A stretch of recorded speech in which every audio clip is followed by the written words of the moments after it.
नंद बाबा आज रो रहे कृष्ण की याद में, रात्रि भर बैठ करके उद्धव जी माँ यशोदा और नंद बाबा के पास में रात्रि भर बैठे रहे।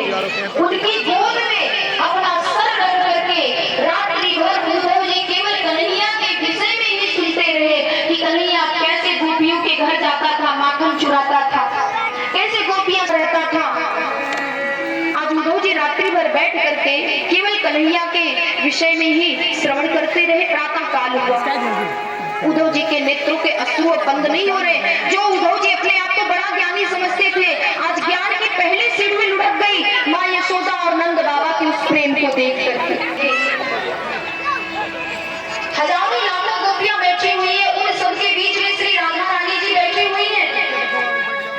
राधा रानी जी तो बिल्कुल अस्वस्थ है, नेत्रों में कोई अश्रु नहीं है, बस लाखों गोपियां केवल कन्हैया की चर्चा कर रही है।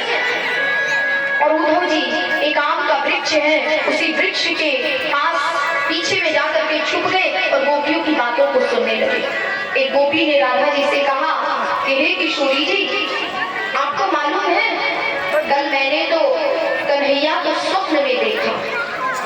दूसरी गोपी ने कहा हाँ मैंने भी कन्हैया, मैंने माखन निकाल करके रखा था, कन्हैया अपने मित्रों के साथ में आया और पूरा का पूरा माखन खा गया।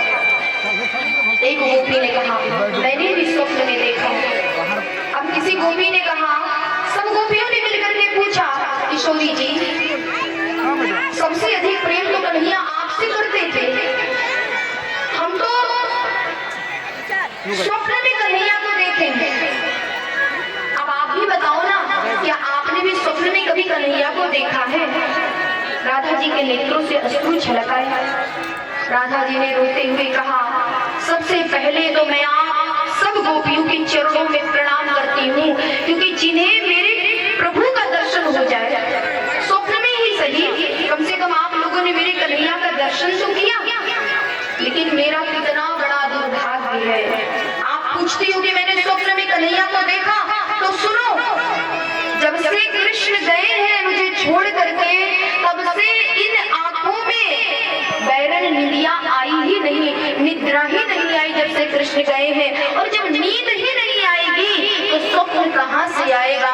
आज उद्धव जी के ज्ञान की दौड़ करके उद्धव जी गए, गोपियों के चरणों को पकड़ लिया, राधा रानी जी के चरणों को पकड़ लिया, बार बार चरणों में प्रणाम करने लगे कि आप जैसे महान, आज गोपियों से बैठ करके मेरे कन्हैया के जो मित्र थे उद्धव जी, बहुत देर तक वार्तालाप होता है। कई महीने बीत गए, गोपियां और राधा रानी जी केवल और केवल कृष्ण के विषय में ही चर्चा करती रही। जब से कृष्ण को छोड़ करके गए हैं, गोपियों ने अपने घर को छोड़ करके, सारे काम धाम सब छोड़ करके केवल और केवल कृष्ण। उद्धव जी कन्हैया से कह करके आए थे कि मैं 2-3 घंटों में लौट करके चला आऊंगा।